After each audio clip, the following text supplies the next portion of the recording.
Uh, the webinar is part of a series of webinars, conferences, and research papers which we have published on this sector. As part of an introduction, my name is Nitin Jain. I head the agri-food beverages practice at Aurum Equity Partners. We are a mid-market focused, transaction-oriented investment banking firm focused on sunrise sectors. I have 17 years of work experience in investment banking and equities and hold an MBA from one of the leading business schools in the US. I'm joined here with Mr. Sagar Korade, who has over 15 years of consulting experience in the food processing space. Mr. Korade is also a vice president at the All India Food Processors Association and president of the Association of Food Scientists and Technologists, Delhi. The Indian food and beverages sector is over 140 billion in size, which is almost double the size of the healthcare sector and same size as the technology sector. However, when we look at the deal activity in this sector, this is a laggard to both the technology and the healthcare sector. In the first 9 months of calendar year 2014, the food and the beverages sector reported deals worth $600 million compared to deals in the healthcare sector, which were $4.9 billion, and technology, which was $7.5 billion. Some of the straightforward answers in terms of why deal activity is lower is largely because the sector has been dominated by SSI and SME units, but we believe that's changing. Also, bulk of the investment banking deals which have happened in the sector have been in packaged branded food segments. Though we believe that packaged branded food segment has still a lot of headroom to grow, both in terms of per capita consumption, the low penetration rates of the organized market within India, and there is scope for product innovations. And therefore, we believe that the branded packaged food segment will continue to attract private equity and interest from strategic investors. The growth in the front end needs to be supported, robust, scalable back end, and therefore investments in the fruit and vegetable procurement, supply chain, agri infrastructure, cold storage, fruit and vegetable processing will be imperative going forward. Today, the webinar is structured as a presentation followed by question and answers. The presentation will cover the following areas. We have divided this into two parts. One part we are covering the fruit and the vegetable processing, and the other we are covering the food FMCG sector. In the fruit and the vegetable processing, we will speak about the global market, and how the Indian market maps up with the global market in terms of the various stages of fruit and vegetable processing. Also, we will see the key strengths and issues and opportunities in the fruit and vegetable processing sector. On the food FMCG side, we will start with defining the landscape in India, and we will cover two specific case studies which we have engineered, which for companies which have benefited from private equity funding and how they have grown and scaled their business models. We'll wrap it up with key issues in the sector and our views going forward.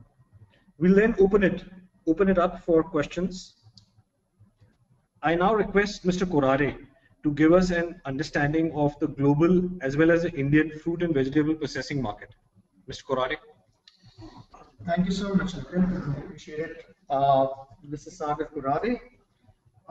As far as the global fruit and vegetable processing market is concerned, this is estimated to be about $190 billion, of which India and Central Asia hold about 4.7% of the total stake. uh, while the maximum stake on almost 50% plus is held by Europe and US, but it is that is growing in the sense that over the next 5 years, we are expecting the global F&B processing market to grow from $190 billion that it currently is to about $217 billion. Of course, China and India being growth countries are a major marketplace for it and a major opportunity area. The market primarily is on a decline in US while it is more or less stable in Europe. Now, if we look at the fruit and vegetable market, processing market, we are looking at certain key product segments such as canned fruits and vegetables, which account for 43% of the global market. We are looking at frozen fruit and vegetable, which account for 36% of the global market. The dried and dehydrated foods, which account for 10% of the global market, and juice, pre-cut vegetables, or salad mix, which account for about 11% of the total market. Having said that, there are already some major multinational Fortune 100 companies participating in this opportunity. Some of the well-known names are Nestle, Unilever, Heinz, PepsiCo, McCain, Campbell, so forth. So now, having talked about the global scenario, it becomes important for us to understand where does India really fit into all this. So if we look at the total horticulture,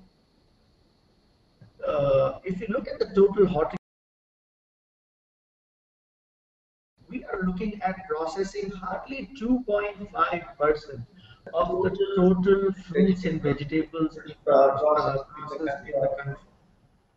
Now, if we compare ourselves with other countries such as US, we are looking at the processing percentage to be at 65%, Brazil is 70, Israel is 80 plus, and China is about 23 odd percent. So, although the picture says about 2.5%, what is the real picture like? It is our opinion that most of the production in the country for fruits and vegetables is focused towards tabletop production. Now, when we say tabletop production, I imply that the farmers are focused towards producing consumable fruits and vegetables rather than processable fruits and vegetables. And there is a difference here because not every fruit and vegetable that is produced can be viably processed. This is an important aspect to understand if one is looking at fruit and vegetable processing. Let me give some examples, right? So let's take a case scenario of mango. If we look at mango, we have hundreds of varieties of mangoes being produced in India. However, only 3 to 4 varieties are processable, viably processable varieties such as Alfonso, Totapuri, Kesar, which form about 95% of the total processable mangoes in the country. Similarly is the case of potatoes. There are again hundreds of varieties of potatoes in the country, but we are really looking at hardly 3 or 4 varieties such as Kufri Chipsona, Kufri Sinduri, Kufri Bahar, which are the real processable varieties available. And typically, the expected percentage of processable varieties is about 8 to 12% in case of potatoes and 10 to 15% in case of mangoes. So the real figure of 2.5% is actually much higher when we look at the processable varieties rather than just the entire horticulture base. Having said that, India is already exporting. We are major producers of mango pulp. We are major producers of dried and preserved vegetables. We are exporting curcumin and gherkins in a big major way.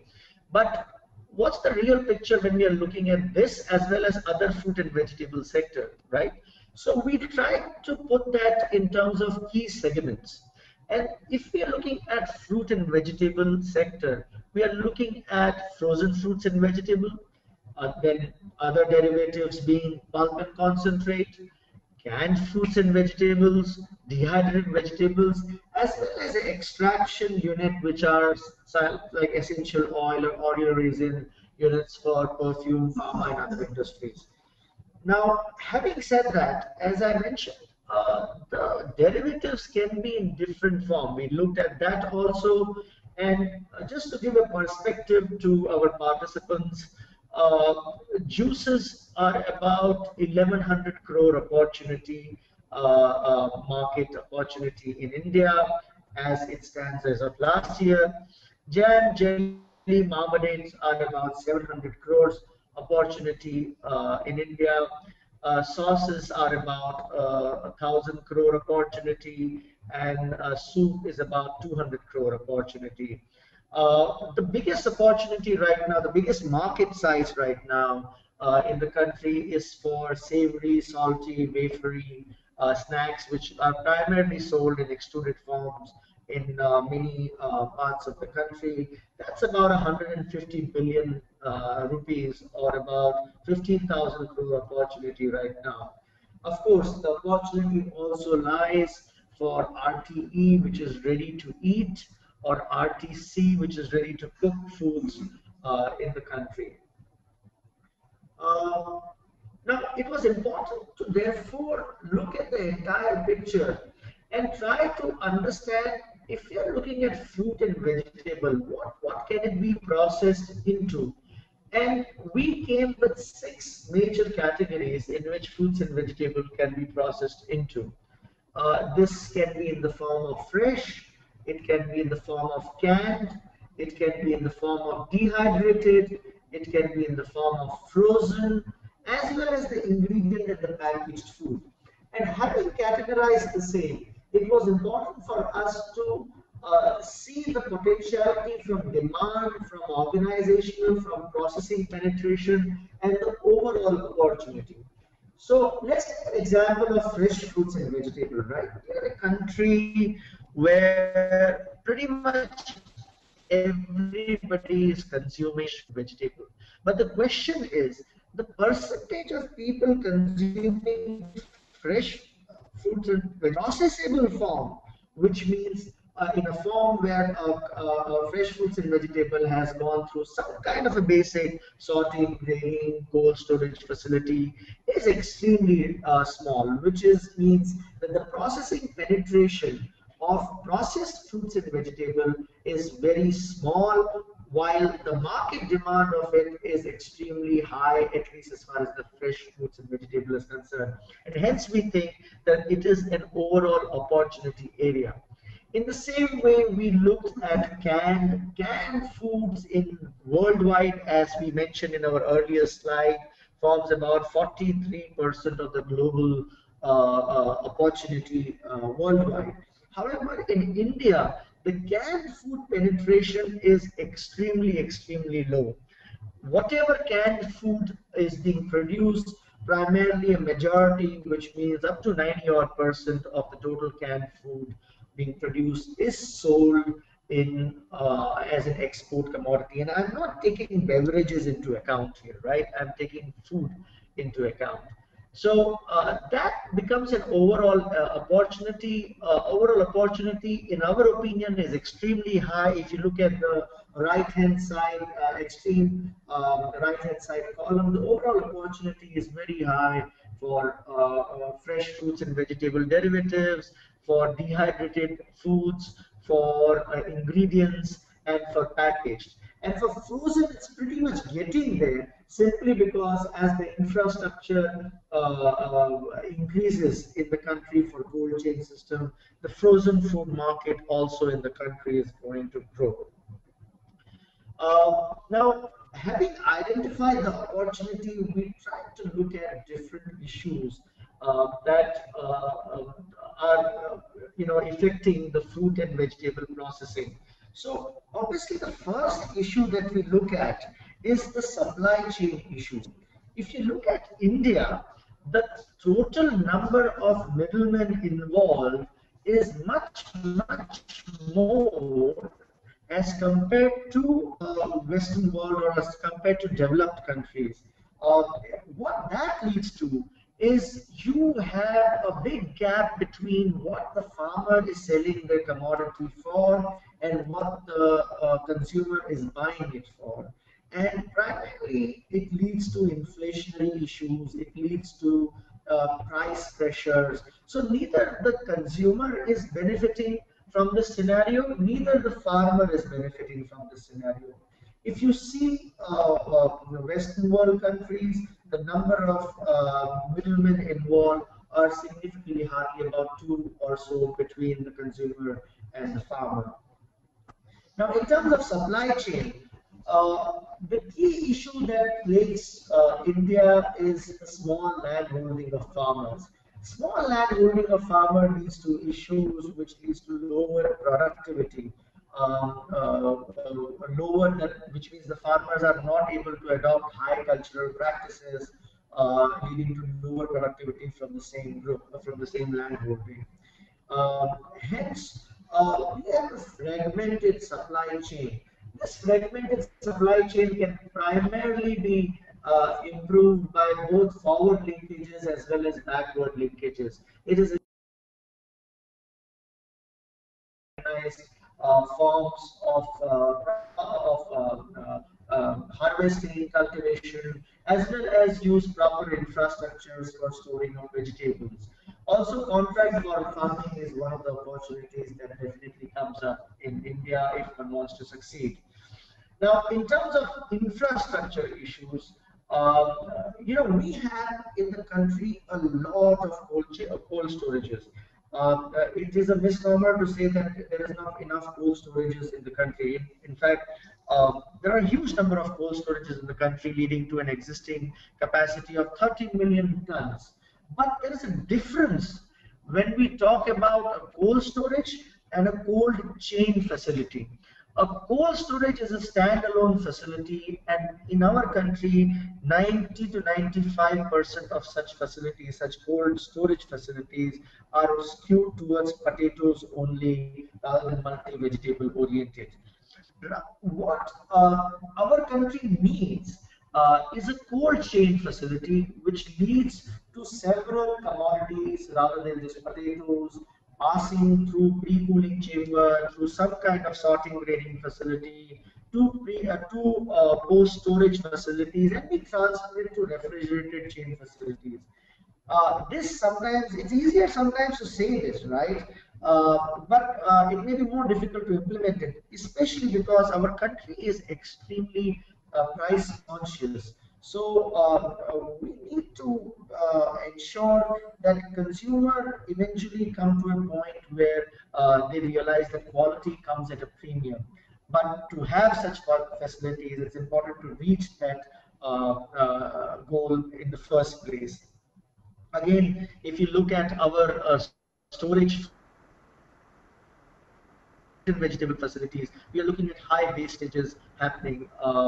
Just to give you a perspective, India hardly stores about one third of its food grain production in an efficient way, while China's storage is about two-thirds of this food grain production. So, infrastructure such as silos, such as warehouses, such as cold chain, are key opportunity areas in terms of infrastructure.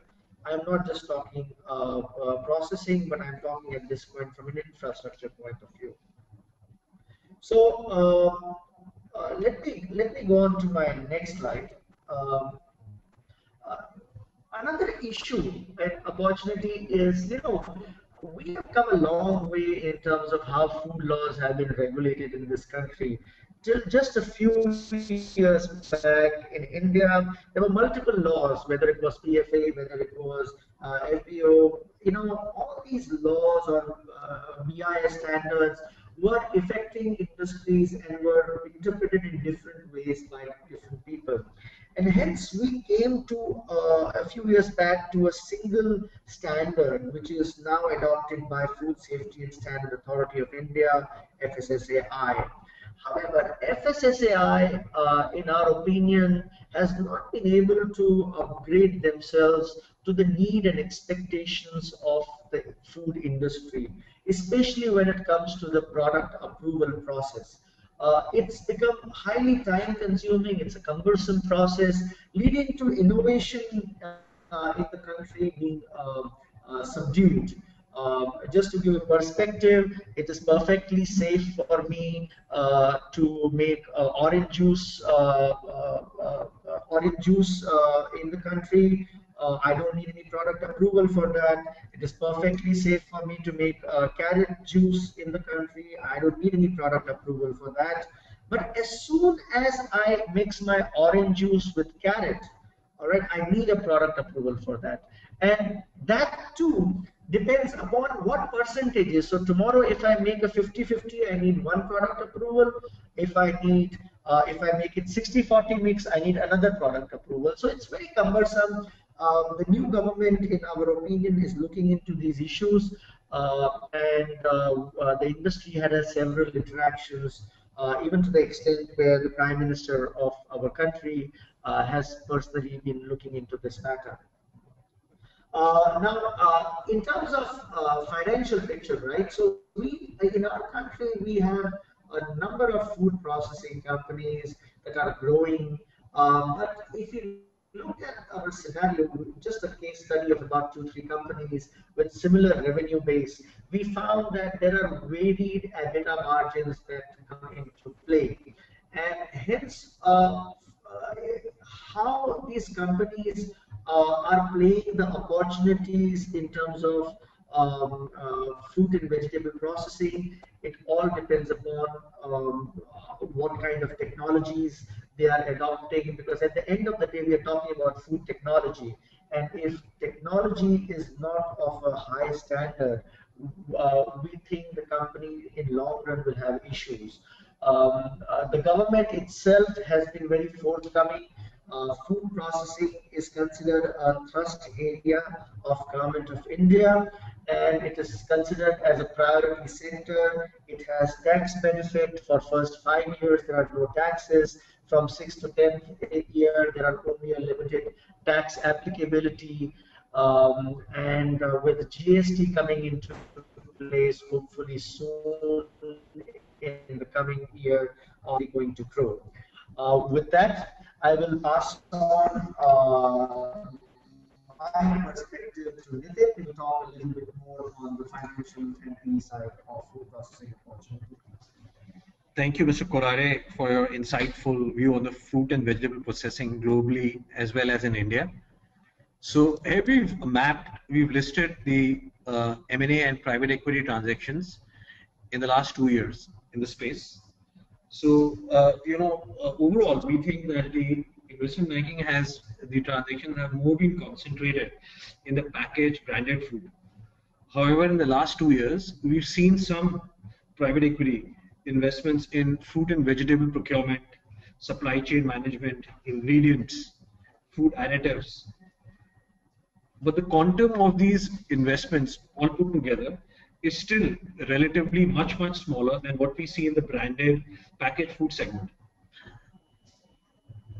One interesting private equity investment which has happened is the IFC USD $27-28 million investment in Lucid Keloid, manufacturer of hydrocolloid, made from guar gum, and Lucid, the company also makes stabilizers, emulsifiers. We believe this market has a big opportunity to grow, especially as the packaged food grows. Stabilizers are also used in ice creams. So this is the second such investment which has happened in this specific segment. One happened by SEAFCF, in which they invested in a Gwalior-based company called Tropilite, making stabilizers. So we think that this investment will definitely help the industry to grow. We think that the segment is largely unorganized, and there is an opportunity for few world-class ingredient manufacturers to emerge from India, which can cater to both the growing domestic demand as well as the exports.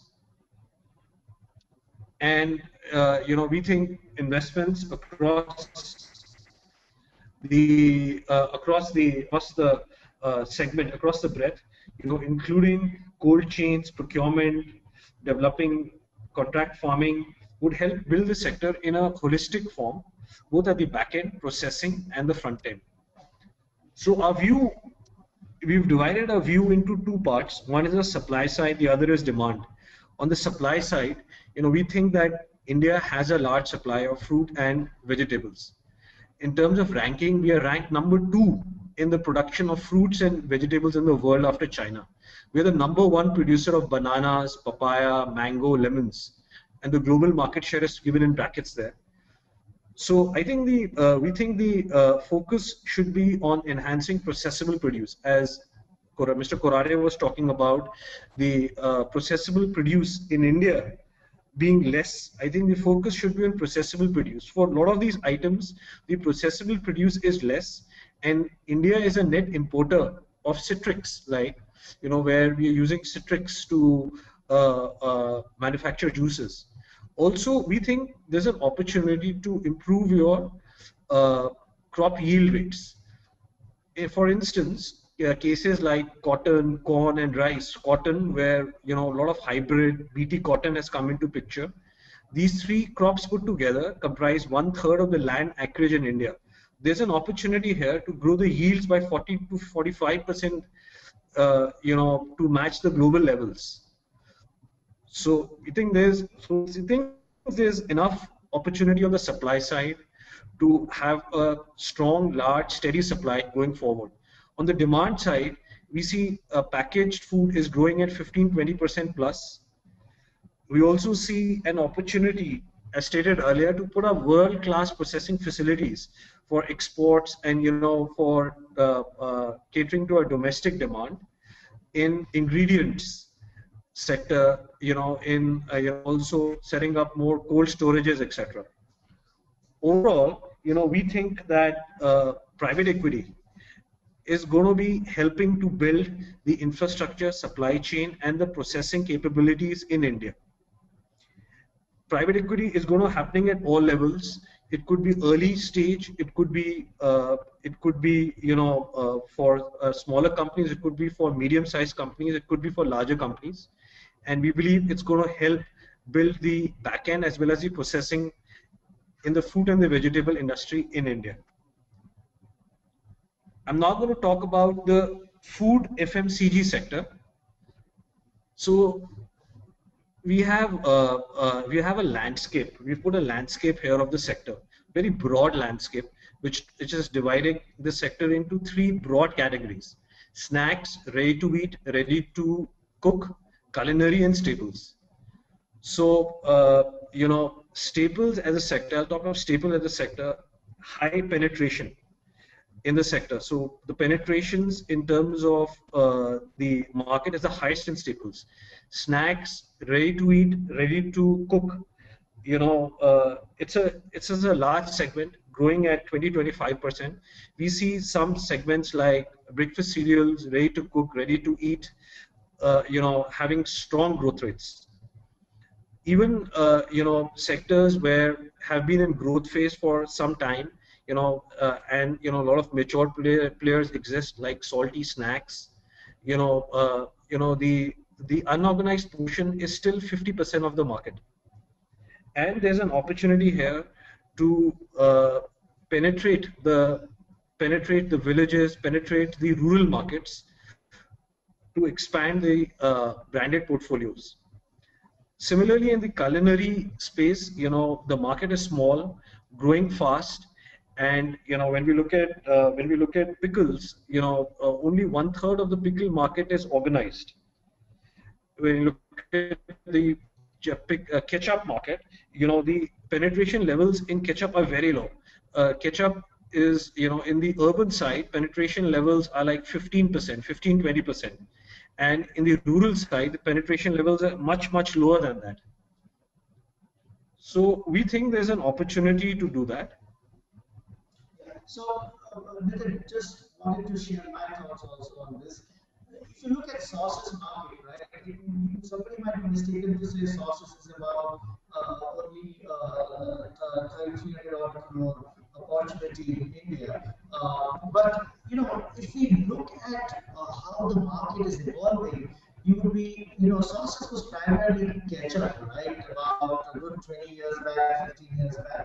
Today, we are talking about continental sauces, we are talking about mayonnaise, we are talking about Russian salads. So the expectation in terms of sauces of consumers and as far as new lifestyle changes are concerned, that is also coming into play in sauce market and its growth. Thanks, Mr. Karate. So, here we've listed down the key challenges for scalability in building brands for an emerging Indian food FMCG company. So we've mapped the advertising and promotional expenses of 5 large Indian/MNC companies, and advertising expenses are ranging from 4, 9, 13, 17%. So, large food FMCG companies would need to are having strong advertising promotional expenses, which are required to build a pan-India brand. However, when building a pan-India brand, this needs to be supported with a large distribution network and also availability of the product. So, question is that would regional FMCG brands require such investments to build their brand regionally? Maybe no. They may not require so much spends on advertising and media, to create that regional reach or build a brand regionally. However, when a regional food FMCG companies grows pan-India, the management at that point in time may need to be cognizant of the fact that advertising and promotional expenses for a pan-India play could be much higher. Distribution network is key. In India, modern trade still accounts just 6% of total trade. Traditional trade is 94%. Statistics wise, there are about 6 million retail outlets in India. Of the 6 million, 2 million are those which are present in over 5,000 towns, while the remaining 4 million in over 6 lakh villages. To create a distribution network for reaching these towns is a Herculean task and requires huge investments. Organized retail in India is growing. It's currently, as we stated, 6%, but there could be an opportunity here to grow the market to 14, 15% over the next few years. India also has complex tax structures. Each state has its own VAT being levied at its own level. Then there are other state taxes like an octroi, entry taxes, and as well as at the central level there are excise duties, service taxes. As a result, the product prices are not same across states. Diversity means people in different regions have different tastes. You say every 100 kilometers we travel in India, we have a different market in terms of tastes and consumer needs. So with the challenges, there is an opportunity which comes hand in hand with the challenges, and these are the key growth drivers. Favorable demographics. We have a young population, growing young population, discretionary income. Favorable consumer trends. So we see that the essential categories, essential product categories, as well as indulgent product categories, are showing good growth. There's a focus on convenience, so we expect ready to eat and ready to cook to move up. There's an opportunity. There's a lot of headroom to grow. on per capita income, snacks per capita income, India is 0.42 kg versus globally of 2 to 3 kg in the developed worlds. So there's a large opportunity both from a low per capita consumption and also from the penetration at the organized level, which even in the snacks today is 50%. And infrastructure is going to aid this growth. Logistics infrastructure is going to help scale up the opportunity in the rural hinterland markets. So this is a snapshot again of deals which have happened in the packaged food side. So over the last 9 months, we've seen $200 million of deals happen in the sector, and largely private equity. So here we've talked about, as we stated earlier, we've engineered two case studies where we've talked about two different companies and their two different distribution models which they've used to scale their businesses. Both these companies were private equity funded. Manpasand Beverages, the company is based out of Gujarat, manufacturer of juices under the brand name Mango Sip. Safe Partners invested in the company in 2011. In 2010, the company had revenues of 40 crores. In 4 years, the company has clocked revenues of 290 crores in FY14 and is expecting to clock revenues of 500 crores in 15. So revenues would have grown 12x in a matter of 5 years. So the company's strategy has been focused on tier 2 and tier 3 cities distribution. So over the last 4-5 years, they've been able to expand their distribution network in rural across 20 states in India, and have now over 2 lakh retailers. They've also been able to expand their product portfolio, moving from their dominant mango to apple, guava, lychee, etc. They've also set up manufacturing units in multiple locations to support procurement at different states and processing there. So this is a case where we see not much money has been invested in advertising and promotional expenses, but there's a large regional play focused on the rural markets, and building in retail network using the traditional route. Next we've taken an example of Capital Foods. Capital Foods with brands like Ching Secret, Smith and Jones. Future Capital invested in this company in 2006, and the company has grown leaps and bounds. The modern retail has helped them build a brand. They've also been able to build a distribution network across few states, and in India. They've also relied on a lot of product innovation.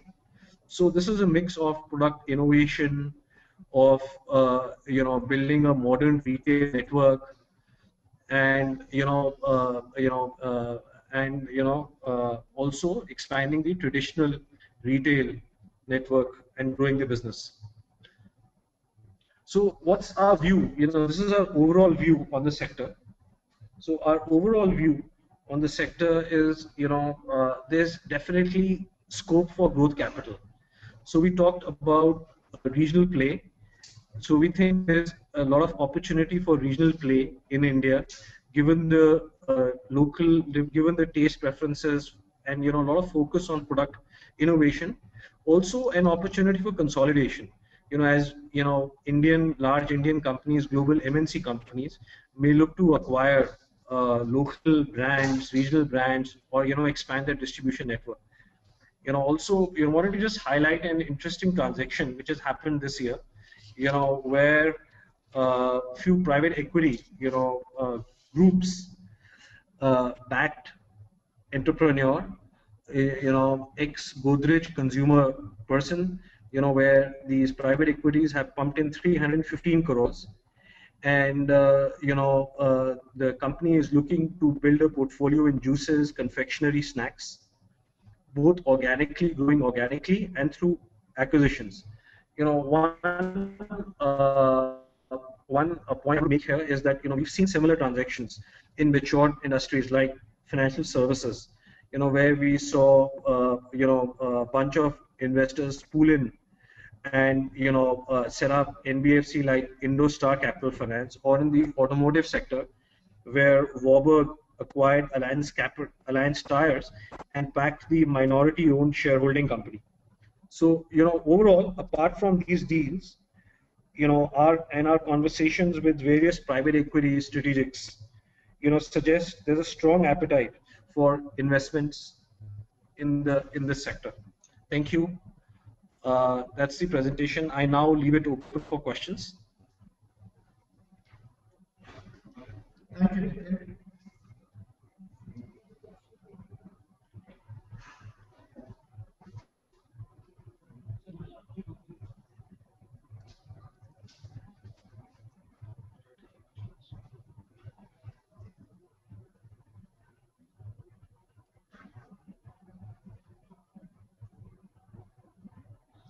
So, we have a set of questions. I'm going to talk of some questions which have come in.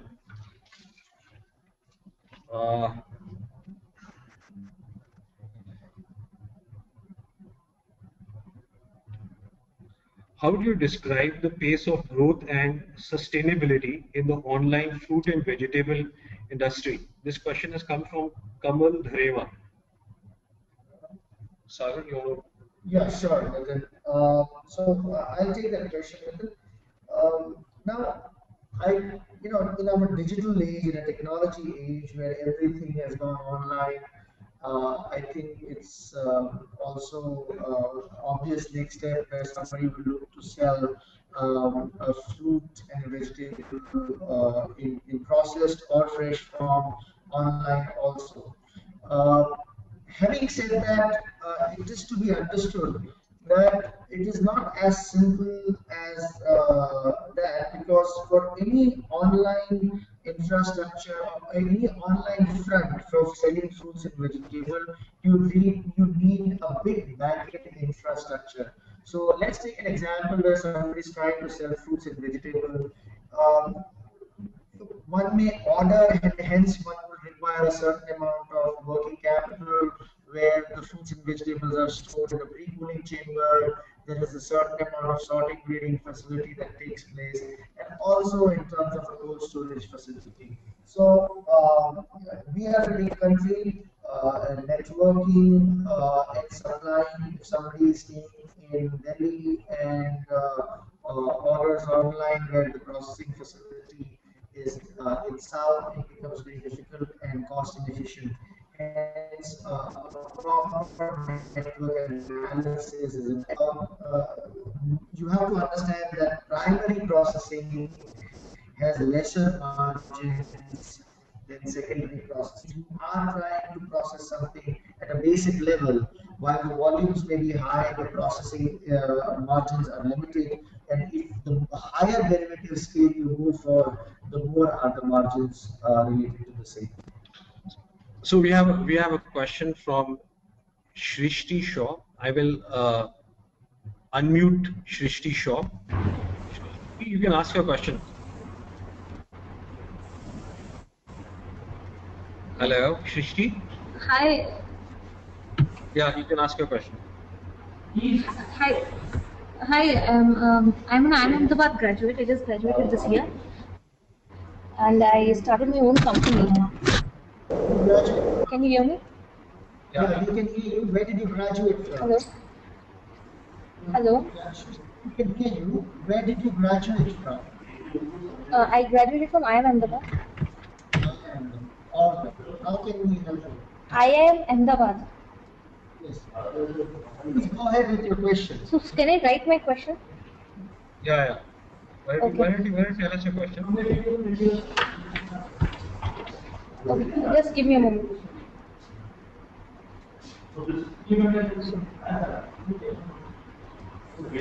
So generally, when this investments are made in this food and beverages industry, what are the multiples generally people are looking for? Because right now I'm also in this stage, so I typically do not, because in technology there is generally 4x, 10x revenue multiples when the valuations are done. So, but I am little confused like how valuations are done in this food and beverages industry. Typically, what multiples do you expect? Would you take in consideration? And what is the rationale behind that? So, Nitin here, when you look at some of the transactions which have happened, so, so it depends on, what sector you're looking at. If you're looking at branded packaged food, there are transactions happened where Lighthouse invested in Beaker G, and there have been few other transactions.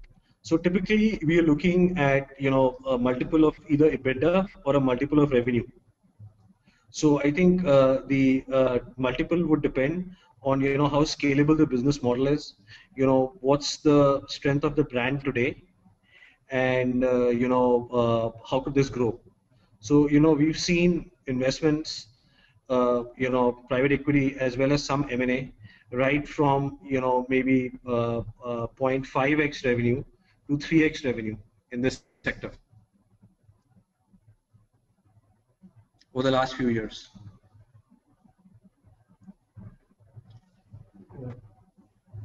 So I'm going to go to the next person. Thank you for the answer. We have to mute her. So I'm going to. Anil Srivastava.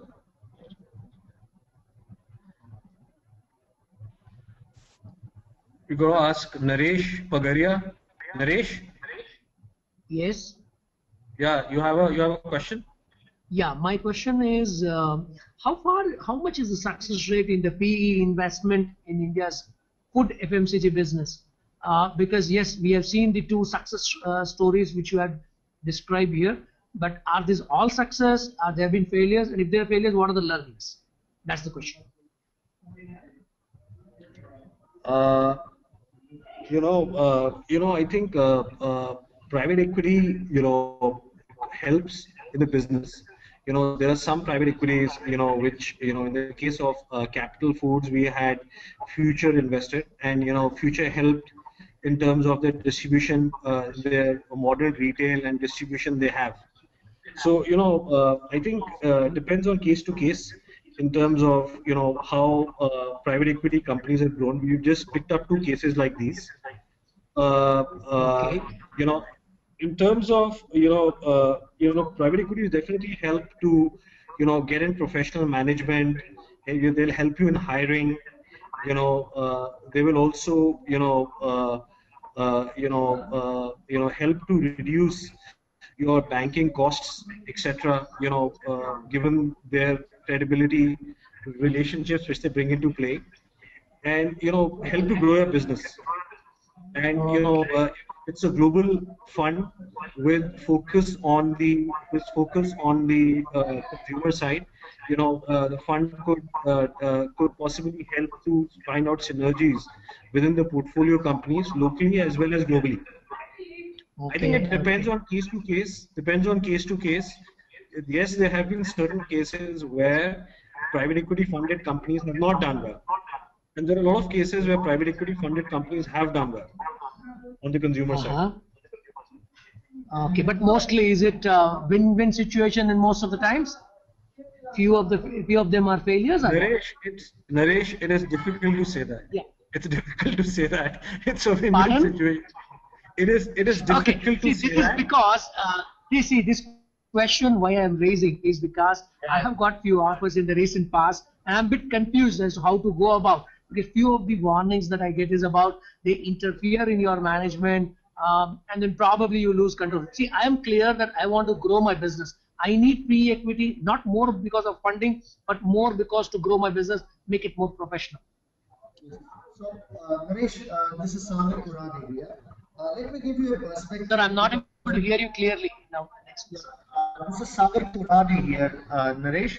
Let me give you a little bit perspective from somebody who helps establish, set up food processing projects, plants, and so forth. So it takes typically an entrepreneur about 3 to 4 years in food processing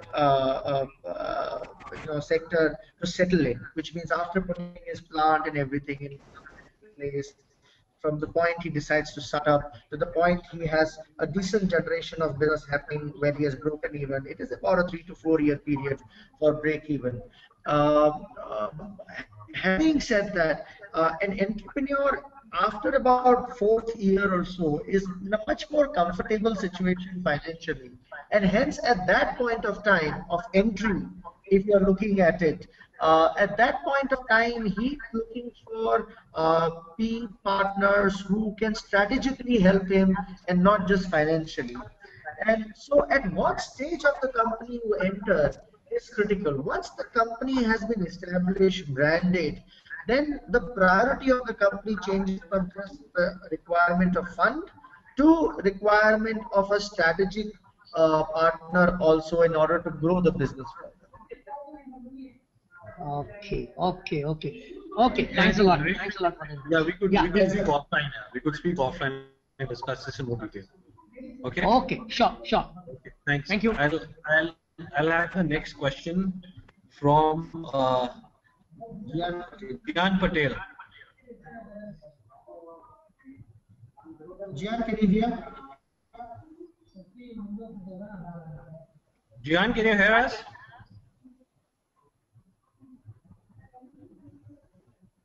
Okay, next question from Amit Lamba.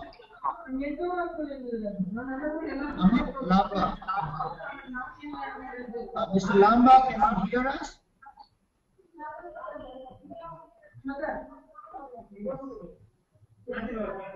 Amit Lamba,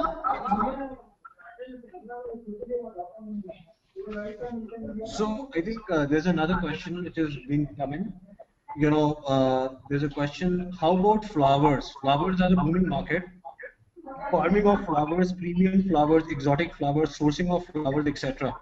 This question has come from Ravindra Nambiar. You want to answer that? yeah, thanks, Nitin. I'll try to answer this. So, flower market in our country, as you know, we are blessed as a country with with diverse climatic conditions, with diverse soil conditions. But if you look at the flower market, the connect between where these flowers are grown and where the major markets are, there is a little bit of disconnect. For example, in India, the production base of majority of the cut flowers is in at least organized cut flower market is near in Karnataka, Bangalore side. But Delhi acts as a major hub for the selling of flowers, right? Many players in the market are in an unorganized, coordinated form, and because at this point of time, there is no single platform like in APMC Mandi for fruits and vegetable. There is not much of a single platform available in the country where flowers can be sold similar to the way in which they are sold in Europe through a Dutch auctioning system. There are a few Dutch auctioning systems in the country, but frankly, their management or rather mismanagement is less to be talked about. And country needs infrastructure because with flowers, as soon as you cut the flowers, you are looking at a perishability factor of just a few days, and hence it is extremely critical that proper storage conditions, proper transport conditions are kept all the way to the point where these flowers are sold. So the need of the hour in the country is a platform where flowers can be sold, where buyers sellers can meet either offline or online, as well as the need of cold storage infrastructure for the same. Okay, we have a question from Ashish Singla. Ashish? Yeah, hi. Hello. Yeah, we can hear you. Can you state your question? Yeah, what I wanted to understand was if you guys can talk a little bit about the corporate farming opportunity and how the land laws differ from state to state. For instance, if private equity players are looking at investing a little bit in the back end, this is one of the biggest deterrents, I believe. So it'll be great to get a little educated on the space. Okay, so this is Sagar Purari here again. Let me give a little bit light on it. You see, in India, the thing that deters everybody is the fact that most of the farmers in India have smaller land holdings, right? This is because of the Land to the Tiller Act that happened decades ago, where the land was taken away from landlords and given to the tillers or farmers, and the landlords lost their ownership of many lands. But over these decades, we have seen that these lands have gone and the holding of these lands has become smaller and smaller. Which has also, by the way, Ashish, impacted the productivity of our country in terms of fruits and vegetables, because the smaller the land holding, the lesser are the modern practices that you can adopt in a particular land block. And corporate farming or contracted farming is an opportunity which can change the direction of this. At least that's the belief of government and many other people in the country. But that too has its hindrances. There are hindrances to the extent of the land you can have under a single ownership. So the way people typically go for is people open multiple companies and acquire land through that for corporate farming, or they do a simple contract farming where they are looking to kind of appoint farmers on an exclusive basis and provide seeds and sell it back to them in terms of commodities that get harvested. Also, another hindrance to this fact is the APMC Act, because whatever you do in your corporate capacity, whether you are as a corporate entity trying to buy it directly from the farmer, you still have to pay APMC even if the product has not gone through any APMC infrastructure. So our country requires some change in APMC Act. Our country also requires some change in the Land Holding Act. And I think the new government understands this issue. So sooner or later, you will find some good things happening in this particular area, Ashish. Does that answer your question, Ashish?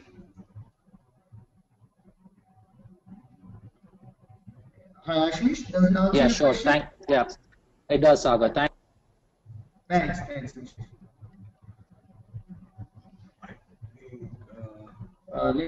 Let's see who else is there for um, the question answer session. Saket. So Saket, are you there? Saket Agarwal? Yes. Hi. Uh, Yeah. Yeah. Saket, can you hear us? just a feedback. Sagar is actually not very audible. His voice is getting echoed. So if you could just, speak near. Sure. All right. So, Can you hear me properly now? This is Sagar here. yes. All right. Now, perfect. So All right, I'm from Calcutta into investment banking as well. There are many companies into the tea segment in eastern part, and many of them are Yes. now looking at branding their tea, especially green tea and various flavors. Right from orange, tulsi, and whole lot of products that are coming up. So Yes. I see it's a very high growth area. Any inputs from private equity funds, perspective looking at it? Uh, Sure. I'll answer that yeah, question. So,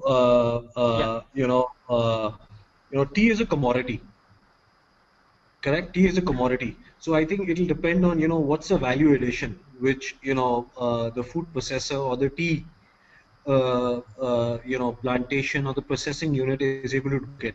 So as you're saying that, if there's green leaves or there are different kinds of tea, and we think there's a good value addition, and and the margins reflect that, because a lot of the tea business rest on the fact that you're managing large plantations, be it in the eastern side, or some of these plantations are in countries like Vietnam. So I think a lot will depend on obviously the back end, the procurement needs to be strong, and one needs to assess the value addition which the tea processing company has in its product portfolio, to assess this from a private equity perspective. Also, I would like to add to that. Who was the person who asked the question? Saket. Saket. So, Saket, this is Saket Muradi here again. Just my perspective on it is, I don't necessarily see tea industry as a commodity industry, because there is a serious amount of both investment in backward integration, in processing plant facility, as well as forward integration. Uh, you would find that tea is a good example whereby companies have put in their investments and have also done a backward integration. But at the same time, there are a lot many blending houses that have also succeeded. Obviously, the key is in having strategic tie-ups and having a good sourcing strategy in place. An opportunity is there for also blending. And I don't know, being in tea, you may have heard of something called instant tea also. So in instant tea, especially, there has been a lot of activity. Just like we have instant coffee, technology is now there to make instant tea, and there are companies, serious companies, big players who are now looking to invest in instant tea area, and that too, instant tea is a wonderful opportunity because you're not really looking to process and make instant tea out of high grade tea, but you're looking to make instant tea out of low grade tea. So blending houses, good sourcing strategy, good backward integration, and new technology opportunity areas are how you should be looking at as far as tea processing sector is concerned. I think, thank you. I think we've exceeded our time. Thank you for coming in the conference, participating, and hopefully our presentation was useful. Gave you some insight, some value addition, and we look forward to hearing from you. Any suggestions? And thank you. Thanks a lot.